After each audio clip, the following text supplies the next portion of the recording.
సహోదరి సహోదరులారా, మన ప్రభువును మన రక్షకుడైన క్రీస్తు నామములో మీ అందరికీ సర్వశుభములు కలుగునుగాక. సందర్భంలోకి వెళితే, యేసు వారి తలంపులు తెలుసుకుని వారిని గద్దించాడు. పిల్లరా, మనుషులు ఎదుట వారు సమర్థించుకోవాలని చూశారు. వారు ఎదుట నీతిమంతులుగా కనపడడానికి ప్రయత్నించారు. అయితే వారి హృదయం ధనాశతో నిండి ఉంటుంది. వారి ధనాన్ని, పైవేశాన్ని చూసి మనుషులు వారిని కొనియాడతారు. పిల్లరా, గౌరవిస్తారు.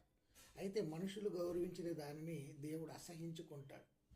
ఆయన హృదయాన్ని లక్ష్య పెడతాడు. పరిశీల హృదయాలలో ఉన్న దురాశను దేవుడు ఇష్టపడటం లేదు. మనుషుల అభిప్రాయాలు ప్రాధాన్యం ఇవ్వడం గొప్ప పొరపాటు అన్నాడు. పిల్లరా, మనుషులు విలువైనదిగా ఎంచే వాటిని దేవుడు అసహించుకుంటాడు.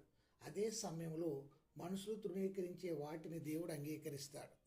దేవుడు మిమ్మల్ని దీవించునుగాక. ఆమేన్.